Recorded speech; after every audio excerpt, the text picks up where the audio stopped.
Well, it's that time of the season. I think it's time to harvest my garlic. I've been watching it and looking. It's kind of getting a little brown, and you can see that the bottom 3 to 4 leaves are pretty much dead, and so it's time to harvest all this garlic. I have this part of a bed, I have another bed there, and then I have 2 beds on the other side of the garden. I should have about 400 head of garlic that I need to harvest today. So I thought I'd bring you all along, and then after that I'm going to show you guys how I cure that so that it will last until next season. And a lot of this I will be saving for seed garlic, and then some of it we will be eating. So you can see some of the tips are starting to get a little brown.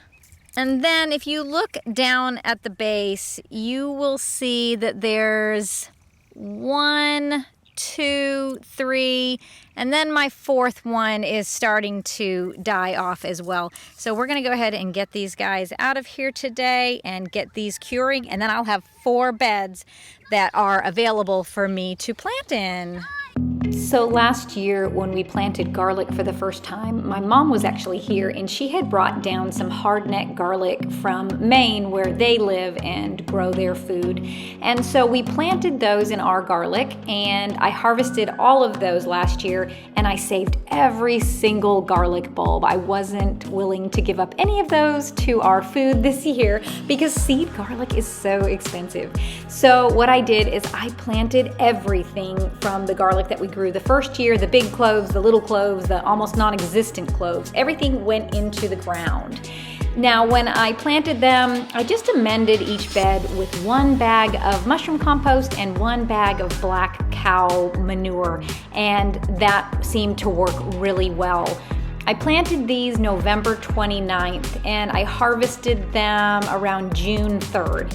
Now, on this particular day, my kids had friends over. We were watching some of our friends' children while they were at a wedding a few hours away, and so we had them over for a couple of days, and it was really fun. But we had 7 kids up at the house, and so that is why I'm doing this task mainly by myself, because they were all enjoying themselves and relaxing. Now, when I planted my cloves of garlic, I spaced them about 4 inches away from each other and planted them with the flat side down and the pointy side up about 2 inches into the ground. And I did actually end up amending each hole with some phosphorus, and that seemed to work really well. You can see here that I actually am getting some really good sized bulbs. I have some really, really big ones, some medium ones, and then also some small ones, but that is totally okay, because I have way more than we will ever consume. Sometimes when I plant things, I go a little overboard, and then when I get to the point of harvesting, I wonder why I did so much, because it is pretty time consuming. The whole process of this, picking it and cleaning it and laying it out, actually ended up taking me about 5 hours. Not gonna be able to get it all in just my wagon, so I had to get the wheelbarrow, and plus I have some reinforcements coming.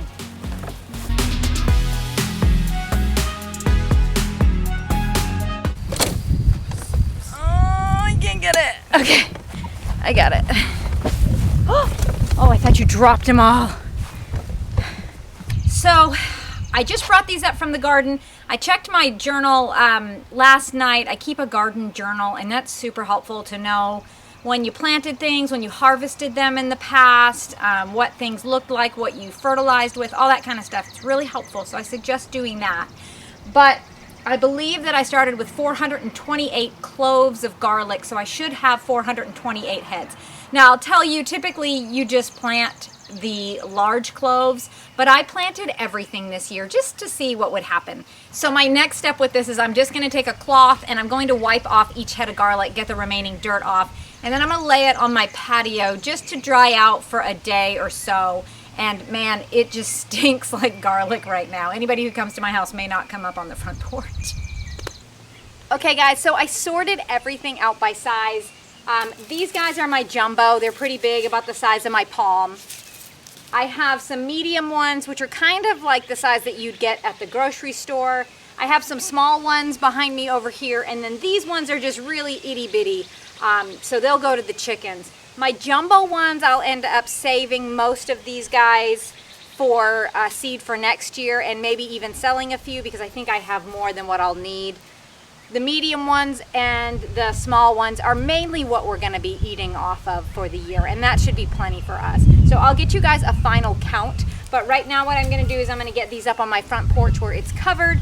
These are gonna cure for just a couple of days there, and then I'm gonna bring them inside. I will tie them up and hang them to cure for the rest of the time. My front porch in the afternoon gets quite a bit of sunlight, which is not ideal for drying garlic. You really want an area with good shade and good ventilation. But this is the area that I have available, and I tried it like this last year and it turned out just fine. So I'm gonna stick with that this year. Thank you guys so much for watching, and I hope you have a great rest of your day.